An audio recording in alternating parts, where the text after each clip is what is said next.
If I'm giving my honest opinion though, this break is definitely not the best one that I've ever played on Whiskey Before Breakfast. This type of break is something that is just out of reach for over 90% of the students that come to me for private lessons. Hey folks, today's video is inspired by one of my guitar club members, Jeff. Recently I released a video demoing my buddy Tip House's new D28 build, and Jeff was asking if I could tab out my up the neck break on the tune Whiskey Before Breakfast, and I thought that there might be something inside of that break that I can show you to level up your own fiddle tune solos. So if you're not familiar with the tune Whiskey Before Breakfast, go ahead and hit that pause button below and head to this video right here just so you can get an idea for what the melody sounds like. If you're already familiar with the tune, let's go ahead and check out the break that I'm talking about.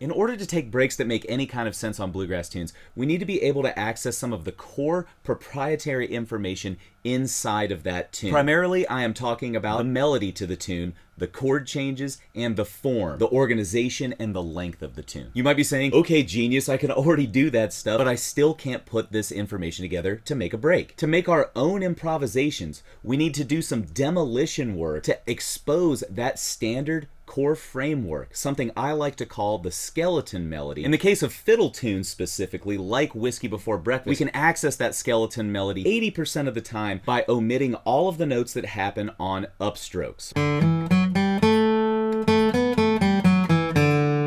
So if I take away every note that happens on an upstroke there, I'm left with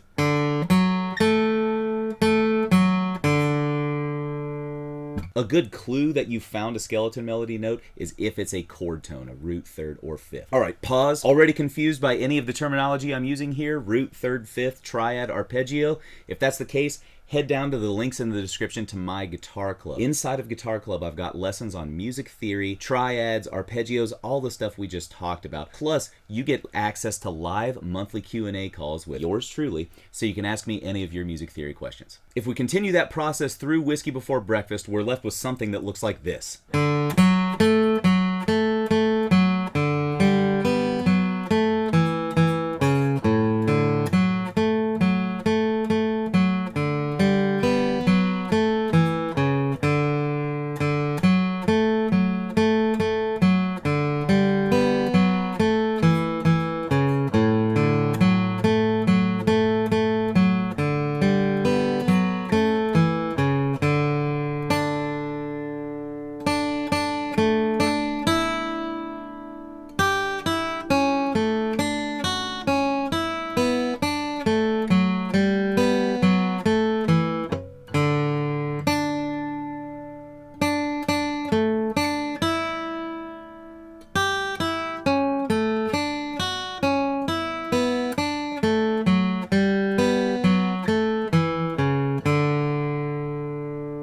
That sounds pretty simple and bland when you play it as written. But remember, we're just doing some demolition work here. Now that we've cleared this space, we can start to add some tools to make this melody sound a little more active and a little more true to our style of playing. A great way to vary your break is to just change the octave. Play it higher or lower depending on the range of your instrument and the tune. 1, 2, ready, go.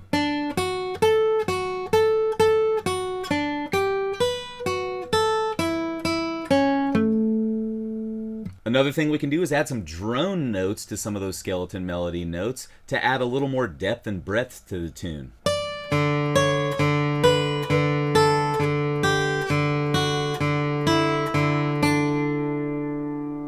We can even add some cross-picking to certain sections that allow it.